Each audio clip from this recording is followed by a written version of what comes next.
All right, students, it's 10 o'clock. Let's start our lecture.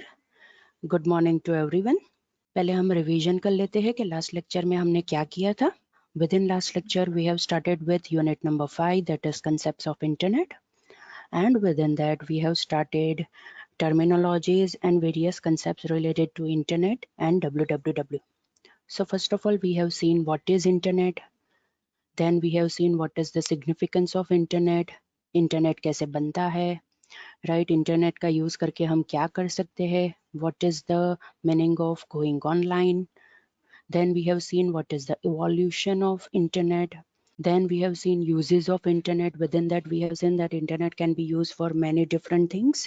Then applications of internet, but within applications of internet, we have seen applications related to the technologies which we can combine with internet. Then we have seen advantages and disadvantages of internet. After that, we have started with some terminologies which are very important if we want to work within the internet. So first we have seen HTTP, that is Hypertext Transfer Protocol. What is it? वो किसके लिए use होता है? What is hypertext document?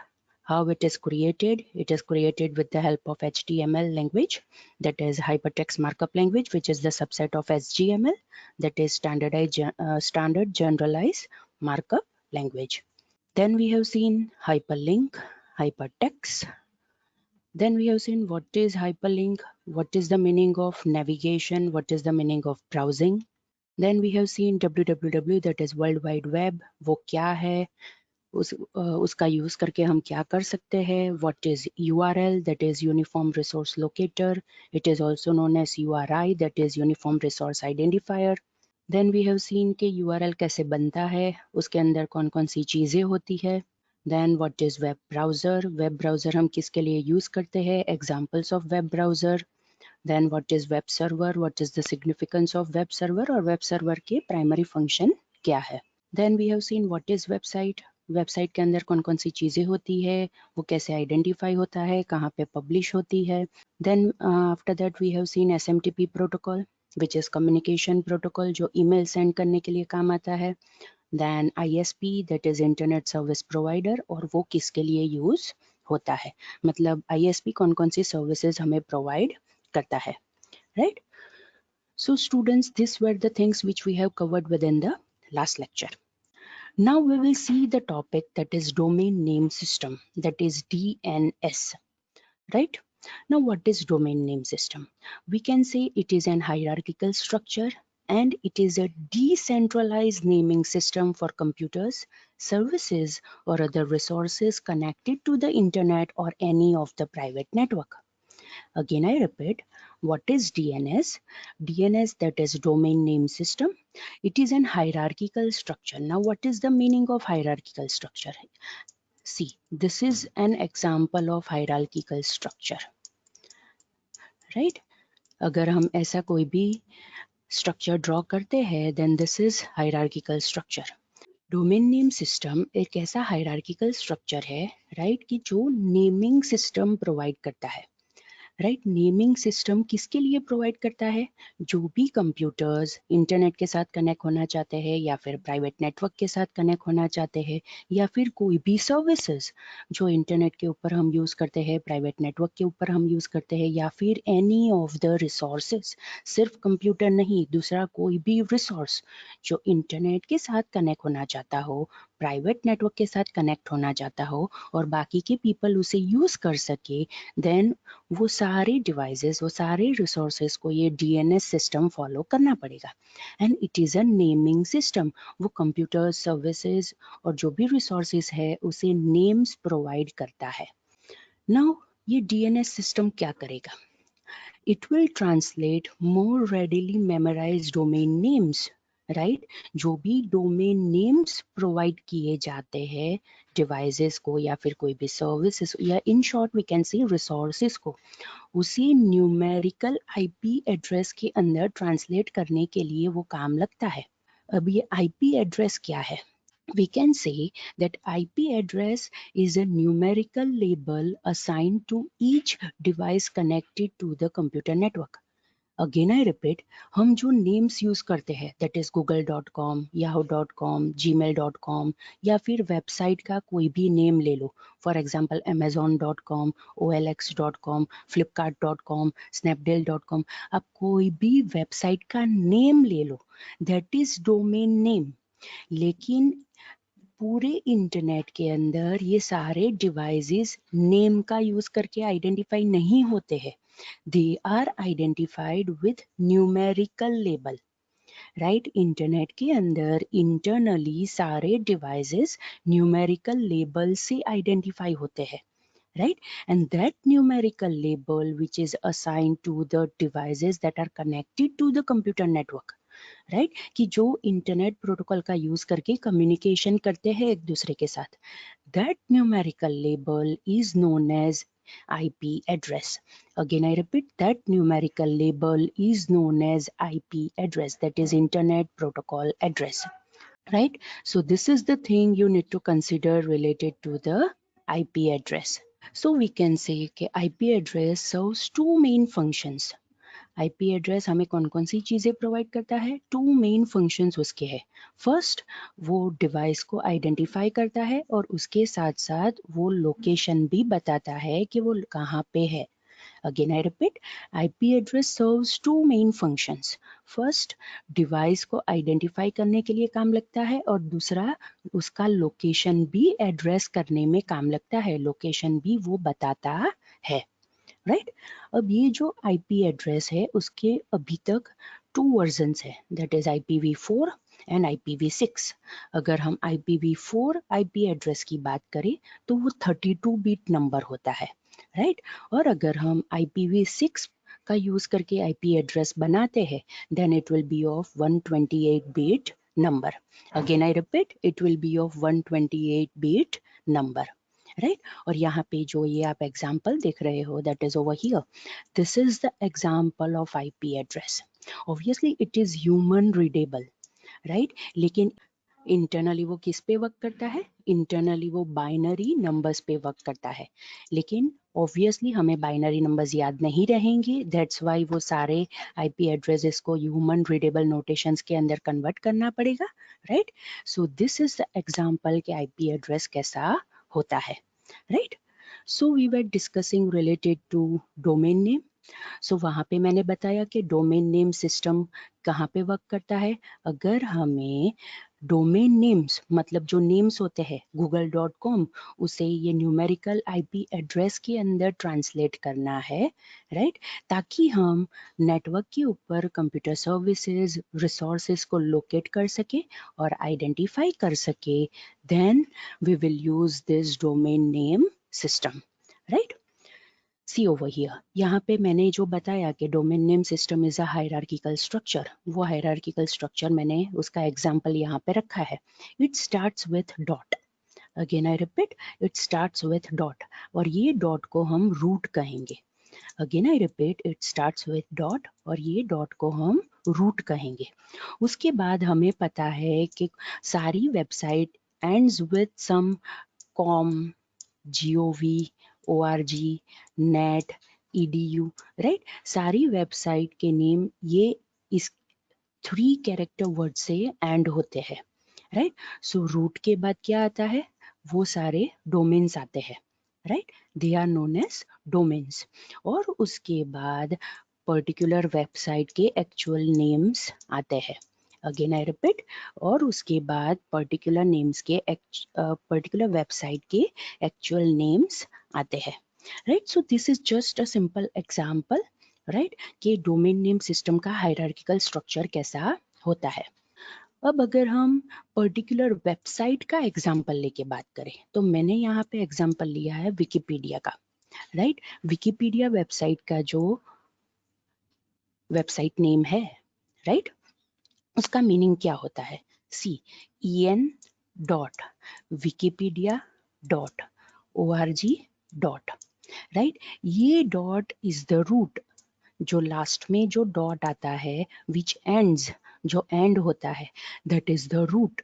उसके बाद ये ORG, वो ORG second level पे जाता है, see over here, and after that obviously it is separated again with dot. उसके बाद एक्चुअल नेम आता है, दैट इज विकिपीडिया, जो यहाँ पे है, and this is the language, that is English. So obviously वो विकिपीडिया के अंदर आएगा, राइट। दिस इज हाउ कि अगर आप कोई भी वेबसाइट का नेम देखते हो तो वो पूरा कैसे कन्वर्ट होता है, राइट। हमें सारी वेबसाइट्स के नेम ऐसे ही सिमिलर पैटर्न में हमें मिलते हैं। सो इसका एक स्ट्रक्चर होता है जो हमें यहाँ पे याद रखना है, and it is known as domain name system, जो सारी वेबसाइट्स को फॉलो करना होता है, राइट। तो ही वो वर्ल्ड वाइड वेब के अंदर आइडेंटिफाई हो सकती है। अब हम देखते हैं कि अगर हम ये डोमेन नेम सिस्टम का यूज करेंगे, राइट, तो एक्चुअली वो कैसे वर्क करता है। मैंने आपको ये तो समझाया कि ओके वेबसाइट के नेम्स होते हैं, दैट इज www.google.com, और उसके बाद ये डोमेन नेम सिस्टम उसे आईपी एड्रेस के अंदर ट्रांसलेट करता है ताकि हम इंटरनेट के ऊपर कोई भी रिसोर्स को आइडेंटिफाई कर सके, राइट। लेकिन वो इंटरनली कैसे वर्क करता है वो हम यहाँ पे देखते हैं, राइट। सी ओवर हियर, ये आप डायग्राम आप यहाँ पे देख सकते हो, राइट। उसके अंदर क्या होगा, पहले एंड यूजर होगा। एंड यूजर मतलब यूजर्स, राइट, कि जो एक्चुअली ब्राउजर के अंदर यूआरएल एंटर करता है, simple, right. So and user होगा। एंड यूजर अपने कोई भी डिवाइस का यूज करके, राइट, एक वेबसाइट का नेम एंटर करेगा। Again I repeat, and user मतलब कोई भी user, right, that is the people, human being, वो कोई भी डिवाइस का यूज करके, कोई भी इलेक्ट्रॉनिक डिवाइस का यूज करके एक वेबसाइट का नेम ब्राउजर के एड्रेस बार के अंदर लिखेगा और एंटर करेगा। The name of name that is www.example.com।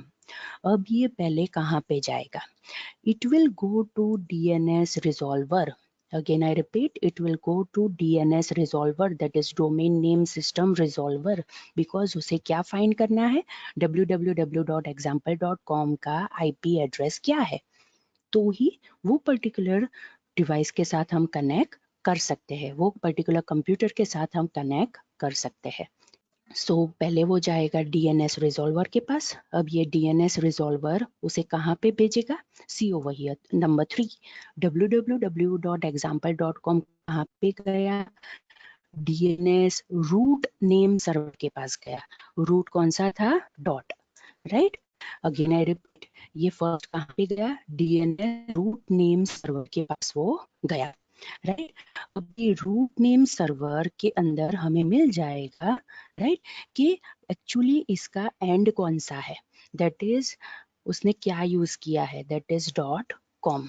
Again I repeat, वहां पे हमें मिल जाएगा कि उसने क्या यूज किया है, राइट, दैट इज .com।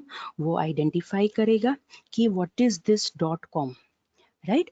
और ये डीएनएस रूट नेम सर्वर क्या करेगा, यहाँ पे टॉप लेवल डोमेन कौन सा है, TLD मतलब टॉप लेवल डोमेन। सो डीएनएस रूट सर्वर आइडेंटिफाई करेगा कि टॉप लेवल डोमेन कौन सा है, top level domain is .com। सो वो क्या करेगा, वो टॉप लेवल डोमेन .com है, वो रिप्लाई उसे करेगा और उसके सर्वर का नेम उसे भेजेगा। अगेन आई रिपीट, ये डीएनएस रिजॉल्वर क्या करेगा, जो वेबसाइट का नेम यूजर ने एंटर किया था वो पहले रूट नेम सर्वर के पास भेजेगा।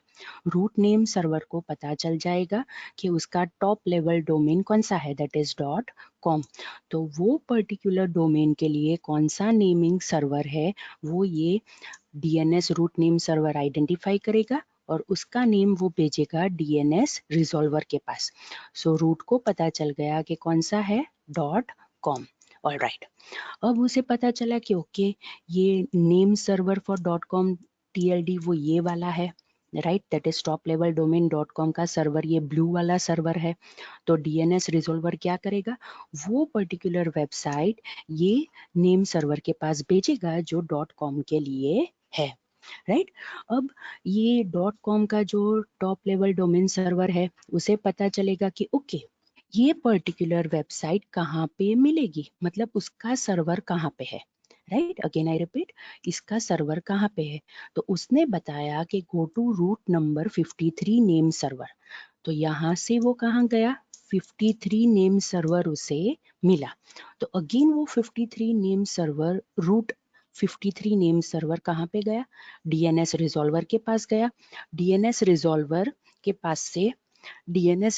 के पास से राइट, अब फिर वो कहाँ पे जाएगा? उसे पता है कि उसे रूट नंबर 53 लेना है, तो वो पर्टिकुलर वेबसाइट रूट नंबर 53 का जो नेम सर्वर होगा उसके पास जाएगा, राइट। वहां से पता चला ओके कि उसका आईपी एड्रेस कौन सा है, बिकॉज हमें क्या करना है, डीएनएस का यूज करके हमें डोमेन नेम को कन्वर्ट करना है आईपी एड्रेस के अंदर। सो उसे पता चल गया कि उसका आईपी एड्रेस कौन सा है। सो वो आईपी एड्रेस अब एक्चुअल कहाँ पे गया? डीएनएस रिजॉल्वर के पास गया, और डीएनएस रिजॉल्वर ने वो आईपी एड्रेस किसे भेजा? जो एक्चुअल रिसोर्स था जिसका यूज करके वो वेबसाइट का नेम एंटर हुआ था, वहां पे गया, राइट। एंड आफ्टर दैट वो क्या करेगा?